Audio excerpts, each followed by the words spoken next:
my name is Victoria Gonzalez, and I am a participant in the Tina Meier focus group that is being held here at RB. Here with me is Ms. Tina Meier, the founder of the Megan Meier Foundation, a nonprofit foundation that seeks to spread awareness of the ongoing situation of bullying and cyberbullying. Hi, Ms. Meier, how are you doing today? I'm doing great, thank you. So would you like to tell us a little bit more about yourself and your foundation? Sure. My name again is Tina Meier, and I live in St. Louis, Missouri. I started the Megan Meier Foundation in December of 2007, after my daughter Megan took her own life. It was over a cyberbullying situation where an adult neighbor pretended to be a boy. From that, I looked at that tragedy and realized that I didn't want other children, other families to go through what we've gone through.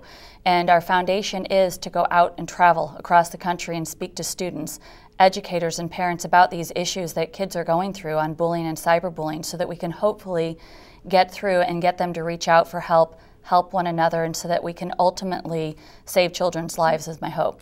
Okay, that's great. Is there any experiences that you've had from all the traveling you've done? Any certain experiences that have still really resonated with you? There are certain places and certain students that I go to. I mean, RB is one of my favorite schools to come to. The reason is that when I travel all over the place, and when I see a school that does so many different things, has such a vast diversity of allowing students to be who they are and be in their group and have their own voices, that is something that's really important. I do go to other schools, and there are certain kids and certain stories that stick with me. Mm-hmm. They're usually the ones who have done some amazing things, or they've just came through major battles and they are struggling, and they finally reach out for that help. And so when I go back, and whether I'm traveling like today, getting up at 3:30 in the morning, or traveling all day and it's exhausting, when you know and you hear from students or parents talking about their child has made it through, or they've reached out for help, or they didn't realize these things, and you know that you're helping that person, that's what makes it all worth it. And so there are certain schools and certain students that do stand out, and this is absolutely one of them. Okay. Now, would you go to these schools? Is there any certain goals, anything you really want to achieve going into it? I think the biggest goal for me is, no matter what I go to do, is if I can help or affect one person in that presentation, one person to think about protecting themselves, think about maybe another person. If they can think about the things that they say face to face to another person, those things can be hurtful that they think are jokes or funny. If they can maybe rethink those things, and the things that they send, again, to protect themselves, but also they can say a few words, and that can mean a whole entire different thing to another person on the other side. So my hope always is to get them to think about the things we say, get them to think about the things that we send back and forth, to think for a moment, because those things that we say can be truly hurtful. Okay. Now, you've been coming to RB for this is your third year now. Right. Have you seen any changes with our school? Anything different? I think that what the changes that I do see is that one thing is, you've not taken this situation, RB has not said, okay, we're going to do this a one-time thing and it's just going to be done. It has, each time it continues to grow. Each time continues to be more improvements, and what can we do? And one, I think the most important things is that you guys do here at RB is listening to the students' voices, using their voices to be able to understand what kids are going through. How can we as adults help you? How can we help you achieve the places that you want to go? And I think that's one important thing. So the thing I see is a consistent growing, a consistent improving the things that we're doing already. Okay. Now, is there any advice you would give to a student, anyone that's looking to make the same changes you are, or help another student out, or help themselves out? I think the biggest advice is, if you are struggling in any way, shape, or form, we have to sometimes, we try to handle things ourselves, and we try to think we don't need anybody's help, we can handle this on our own. There are times in our lives that we do need to be able to reach out. Maybe that trusted adult that you reach out, that typically we would say go to a mom or dad, maybe that's not a thing that you can do. Maybe it is a school teacher. Think of people in your lives that are consistent, whether it's a gym coach, a counselor, an aunt, an uncle, a parent, whoever that trusted adult is, and seek that help. And we want to make sure that people understand that it's nothing to be shameful for. It's nothing to feel weakness for, and we want to make sure kids reach out for help ultimately in the end. Okay. Now, you've been doing this for quite some time now. Right. What would you say keeps you motivated to continue and keep on with what you're doing?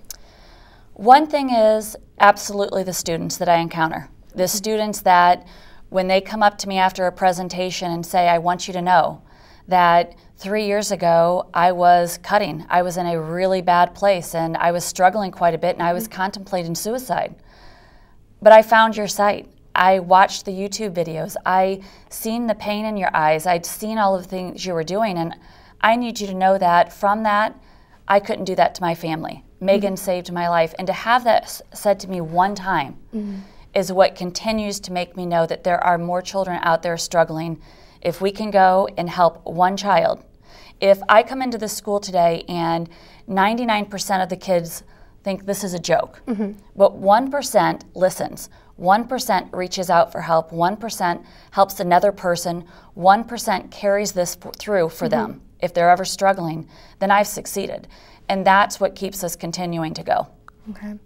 And as far as your foundation goes, what would you like to see it, or what would you like for your foundation to be in 5, 10 years from now? What would you like to see it? Oh, Lord, we'd need about 3 hours. I have huge dreams. The foundation has done we've grown quite a bit, which is phenomenal.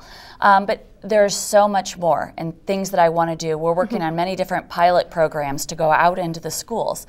But one thing I truly want is I want a facility. I want a building. And one of the needs that I see is many times we have children within schools. Unfortunately, maybe their families don't have the financial means to take them to counselors. Maybe there's a lack of the counselors, or they have to be on a waiting list. We want to have a place where children can come into focus groups with trained counselors, talking about issues, talking about what they're going through, whether it's bullying, whether it's family issues at home, whatever it may be, at no charge. Have parents have the resources, educators have the resources, so that we can continue to help these kids who are struggling. Maybe at that point, once they learn those skills, they can then go back into their school and then repeat that information and get the help. And so those are a few of the things that we want. Oh, that's great. Now, to close it off, if you could give one message to the students here at RB, what would that message be? I think that life is precious.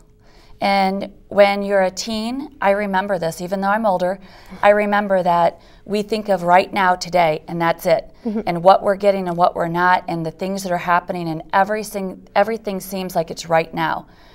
But honestly, there is a whole world beyond that. And with life being so precious, the things that we do and say in the world we live in today can be twisted, and they can be taken in a different way. The way you take something and the way I take something can be completely different. What I want them to understand is think about yourself.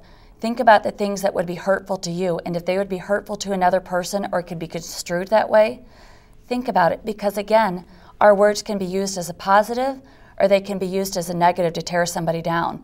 And so my hope is for them to realize that life is precious, that each child going here, no matter what they are, no matter if they are into band, if they don't talk to anybody, if they're the captain of the football team, every child has the right to come to school, to not be harassed and made to feel indifferent, made to feel horrible about themselves. We don't have the right to tear somebody down. It takes more energy for us to do that than it does to stop, focus on the positive in our life, and move forward. And so hopefully to get that message across to them. Right, thank you. Well, that's all the time we have for today. Thank you for watching, and thank you again, Ms. Meier, for coming and spreading awareness. Thank you, I appreciate it.